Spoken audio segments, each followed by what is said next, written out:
Are you both independent on each other, or you are dependent on each other? If you are independent on each other, then a time is coming that very soon you will both be strangers. There is a place where independence have an end.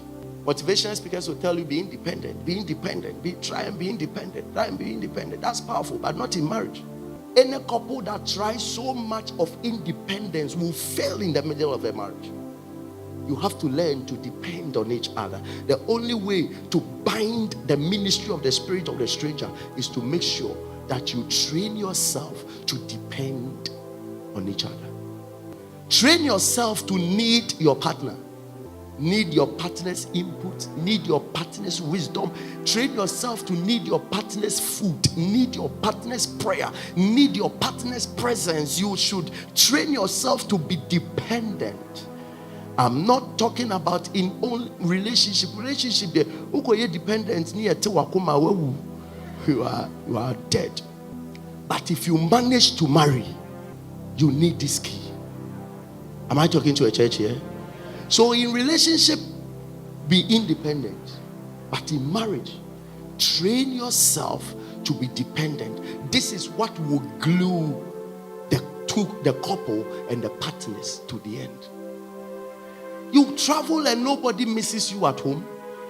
When you leave the home after 24 hours, somebody must be able to miss you. Your partner must be able to miss you. When you say, "Me ba was say, ah, tu ntwen kakra."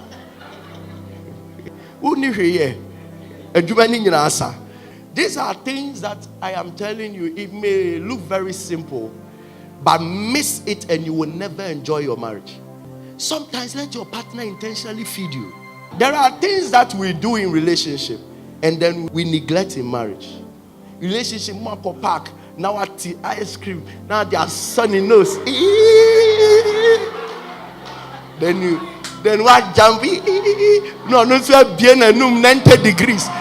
Fashion with the same and then what you are doing in the relationship is that you are building dependence. But sometimes you get into the marriage, and the truth of the matter is that sometimes you get into marriage and you won't find ice cream is bangu and okro. So you'll be tempted not to try certain things. It is ice cream you can. When I got married, I had been living all by myself for a long time.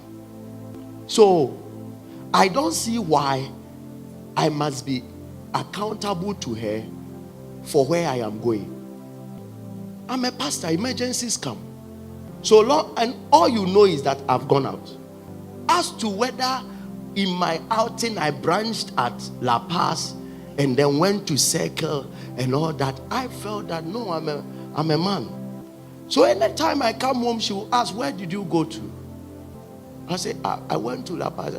And you were going and you didn't tell me. So if somebody had called me and told me, "Where are you?" And I will say, "You were in the office." And then you are that. I say, whether I'm there or not, I don't care.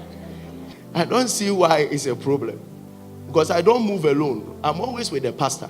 And he said, he would tell me, it's not about trust or whatever it is, but I must know where you are. And it didn't take her 1 month to change me. No. She will complain. I'll go and come and tell her today I went here and here and here. He said, "And you didn't tell me." He said, "I forgot."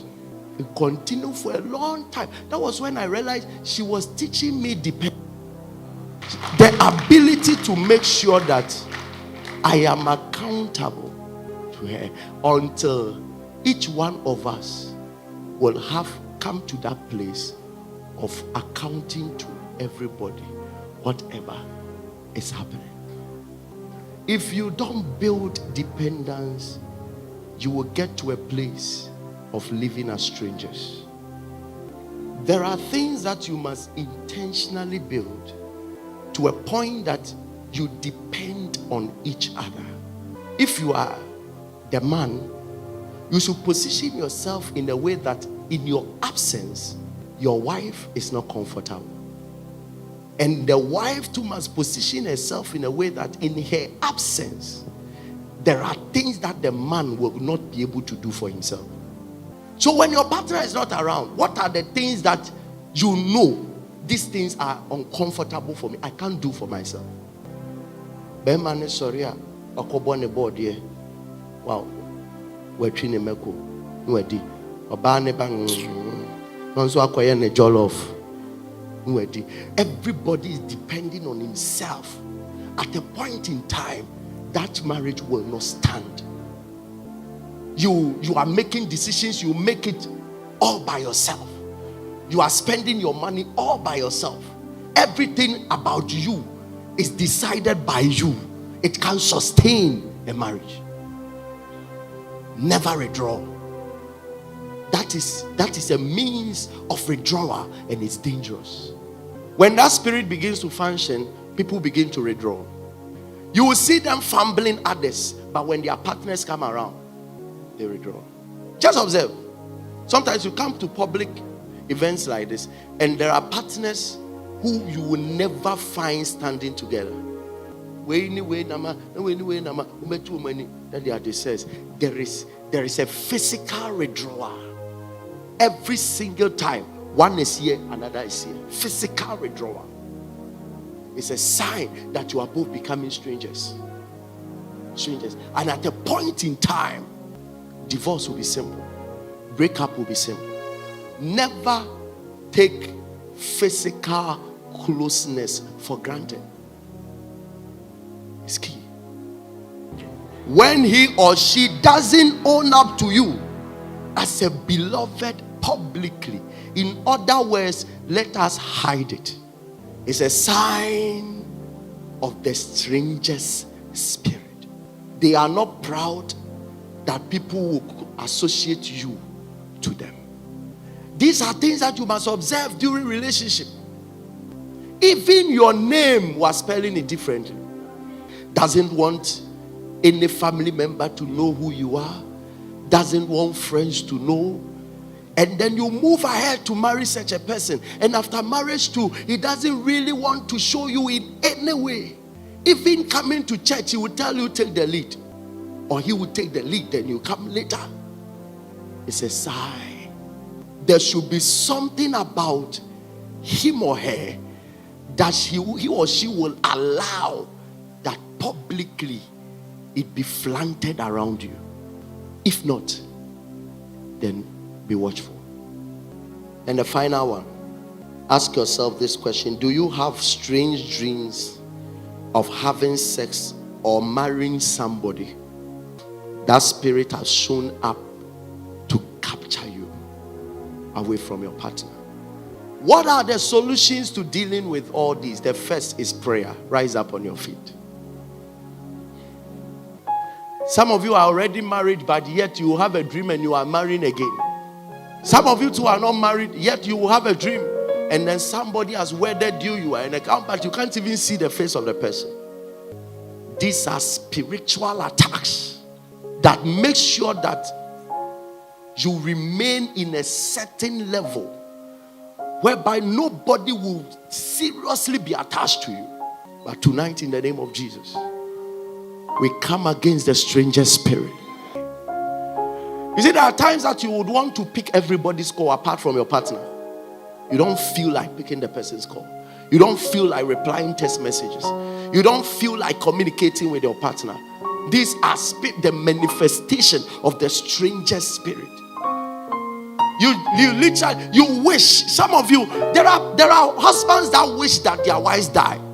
There are wives that are praying the day that their husbands will go and never come back.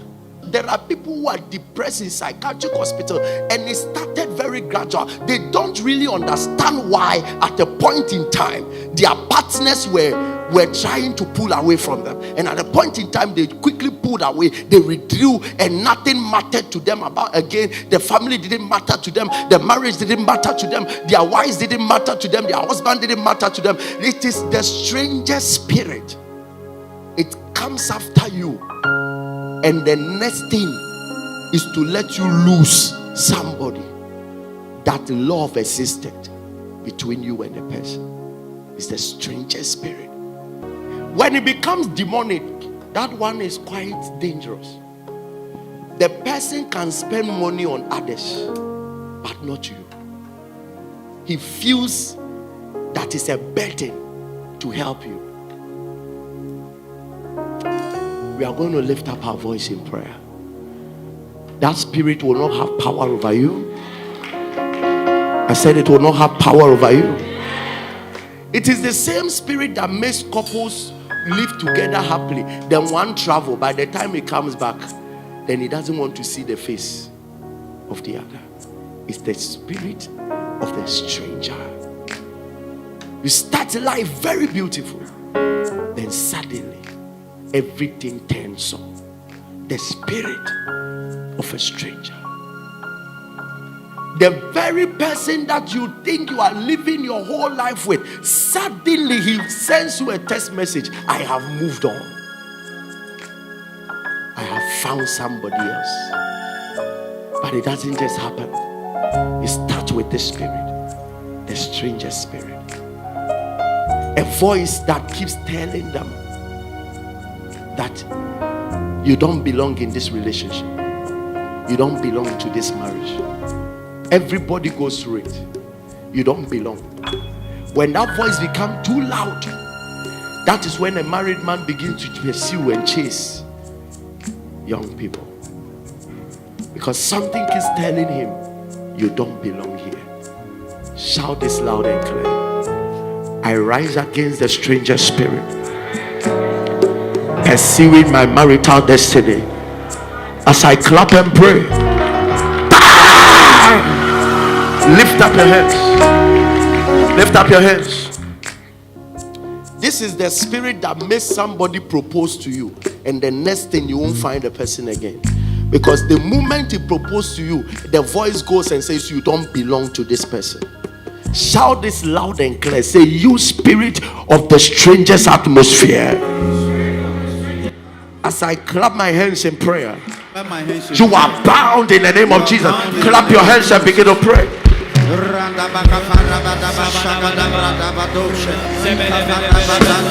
Somebody lift up your voice.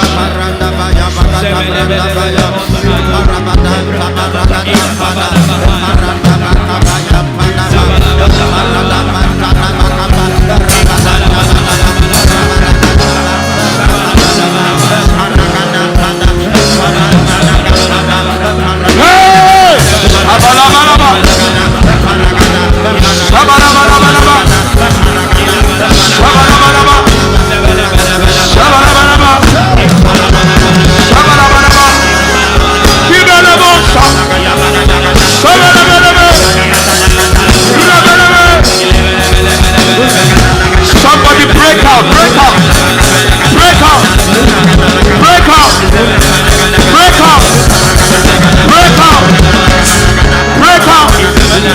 Shabalabalaba, lebalabalaba, lebalabalaba, lebalabalaba. That spirit will not set in. That spirit will not set in. That spirit will not set in. Shabalabalaba, shabalabalaba, sheba, sheba, shabalabalaba, shabalabalaba, shabalabalaba. The devil is a liar.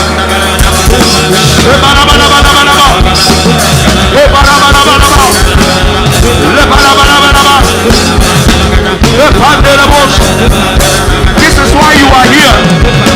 Break out of it. Break out of it.